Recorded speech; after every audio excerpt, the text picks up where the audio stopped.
Hello, on va réparer une housse de couette dont le coton fatigué a fini par lâcher, mais le principe est exactement le même pour les vêtements, c'est parti.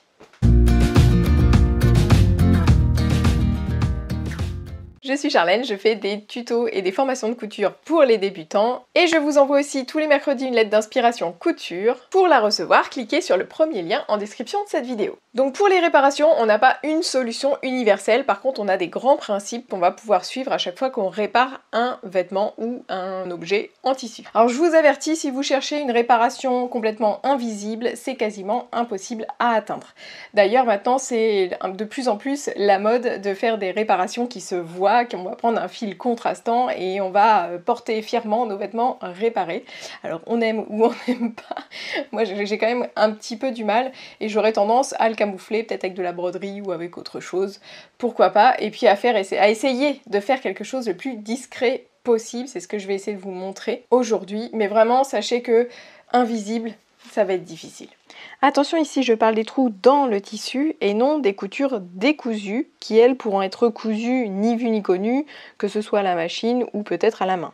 Premier grand principe, on analyse la situation. Est-ce qu'on a affaire à un tissu maille, c'est-à-dire avec des mailles tricotées, qui est extensible, ou alors est-ce que c'est un chaîne et trame, qui peut être extensible aussi, mais ce sont des fils de chaîne et de trame qui s'entrecroisent dessus-dessous. Moi c'est le cas ici de mon drap. On va pas réparer les choses de la même manière, là je vais vous montrer comment on fait pour un chaîne et trame. Ensuite, comment se présente notre pièce? Est-ce que c'est en plein milieu d'un bout de tissu tout net, ou est-ce que c'est proche d'une couture comme j'ai ici, ou proche d'un autre truc qui pourrait nous gêner? Donc ça, on va adapter aussi notre technique, vous allez voir moi comment j'ai fait. Et la troisième chose, c'est est-ce que j'ai une fente? Souvent dans le chaîne et trame, c'est comme ça, c'est hop, on a une déchirure toute droite, dans le droit fil ou dans le contre-fil. Et des fois on a même les deux, ça fait un petit coin comme ça qui est déchiré. Ça, c'est la réparation que je vais faire aujourd'hui. Après, on peut avoir d'autres types d'usures qui sont plutôt vraiment de l'usure où on a quelques fils dans un sens et quelques fils dans l'autre, mais en fait on voit plus trop, enfin ça fait comme une sorte de trou, voire à certains endroits c'est troué, mais du coup la zone à raccommoder et assez étendue, c'est pas une fente et du coup on va pas utiliser la même technique. C'est le cas par exemple quand on a un jean qui est très usé au niveau de l'entrejambe, ça c'est pas ce qu'on va aborder dans ce tuto, ça fera sûrement l'objet d'un autre tuto. D'ailleurs dites-moi en commentaire si ça vous intéresse que je vous fasse un tuto là-dessus, notamment sur les usures de jean, c'est vrai que ça peut valoir le coup. Ici je cherche à mettre toute ma partie déchirée à l'horizontale, c'est-à-dire que par exemple si j'essaye de le réparer comme ceci, ça va pas le faire parce que le vert là, il est censé être dans le prolongement de cette partie verte ici. Donc je vais devoir le mettre comme ceci et sur l'envers ça donne, voilà, ça. Ensuite le deuxième grand principe c'est de solidifier. On va pas réparer une base qui n'est pas trop solide. On va d'abord solidifier, même si ça vous paraît assez solide, on va le faire, hein. Parce que sinon, c'est comme si vous construisiez une cabane sur des branches cassantes ou qui plient. Ça risque de ne pas tenir le choc et qu'on se retrouve à la case départ. Pour solidifier, on va utiliser du thermocollant. Thermocollant, c'est une sorte de tissu, qui peut être tissé ou non d'ailleurs, qui a des petits points de colle qu'on va mettre sur notre partie à solidifier. Et quand on va le mettre à la chaleur du fer à repasser, la colle va fondre et les deux toiles vont se retrouver fusionnées, ce qui va solidifier notre toile abîmée. Ça, c'est tout le principe du thermocollant. J'ai tout un tuto qui est spécialisé là-dessus, je vous invite à aller le voir. Je vous mets le lien en description de cette vidéo.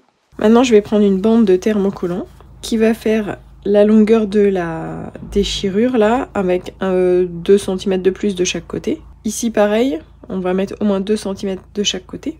Et on va chercher à mettre tout ça bien à plat. Je détermine la taille du thermocollant. Je le découpe. Puis le fer à repasser va être notre meilleur ami pour bien discipliner la fente et ses petits fils. J'utilise ici la pointe du fer pour être bien précise.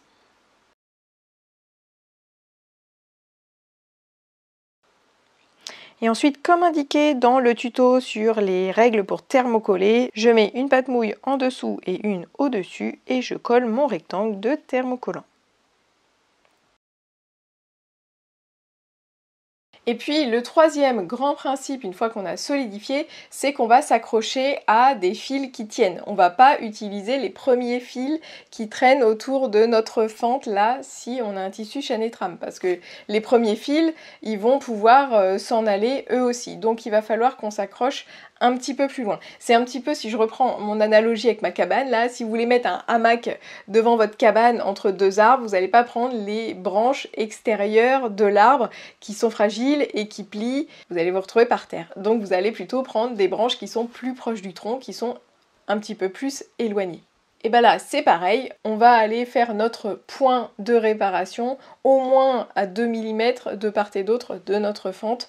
C'est vraiment le grand minimum. Et si vous vous dites que ça ne va pas s'effilocher parce qu'il y a le thermocollant, non, le thermocollant c'est une sécurité, mais ça peut quand même se décoller et le fil s'en va. Donc là on met deux sécurités, on met notre thermocollant et en plus on va aller prendre les fils plus loin. Donc là ce qu'on va faire avec notre fente, c'est qu'on va faire tout simplement un point zigzag. Ici déjà je vais enlever tous les petits fils qui dépassent. Et puis ensuite j'ai deux parties à réparer. J'ai cette partie là où il y a une couture avec le tissu girafe là. Et il y a cette partie là qui est seulement sur du vert. Mon tissu est quand même bien effiloché. On va choisir un fil de la bonne couleur. Pour ça ma palette Gutermann elle est bien utile.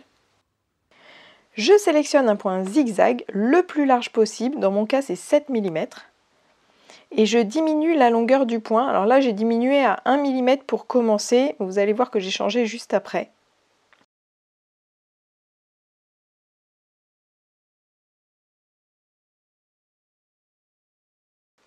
Là, après quelques points, je m'arrête pour diminuer la longueur du point à 0,4 mm.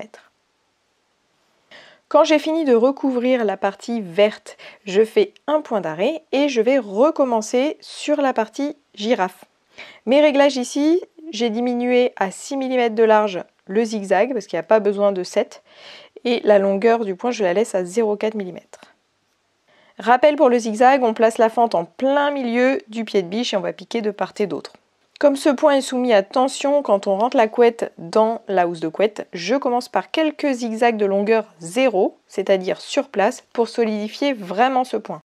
J'ai changé les réglages en cours de route, donc là où la longueur de point était un petit peu plus grande, on voit les fils un peu effilochés en dessous, mais la réparation, le fil de réparation est plus discret. Là où j'ai resserré la longueur de point, là on a une boursouflure au niveau de ma réparation, mais par contre on a quelque chose de très solide et on ne voit plus la fente. Maintenant vous savez ce qui est important, les trois principes à respecter, donc faites des tests et regardez ce qui pourrait le mieux correspondre à votre réparation. Bon, moi c'est une housse de couette, cette partie-là ce sera caché sous le matelas au fond du lit, donc ça n'a pas une importance fondamentale, mais je vous invite donc à vous demander quel rendu vous avez envie d'avoir, en vous rappelant que l'invisible est impossible. Si ce tuto vous a été utile, mettez un petit pouce en l'air, écrivez-moi un petit commentaire. Et si d'autres tutos avec d'autres types de réparations vous intéressent, dites-le moi en commentaire également. Pour être informé des prochaines vidéos qui sortiront sur cette chaîne, je vous recommande de vous abonner à ma lettre du mercredi puisque je vous envoie directement les vidéos dans votre boîte mail. Pour ça, je vous rappelle que c'est le premier lien en description de cette vidéo. Et on se retrouve très vite dans une prochaine vidéo ou dans la lettre du mercredi. Bye!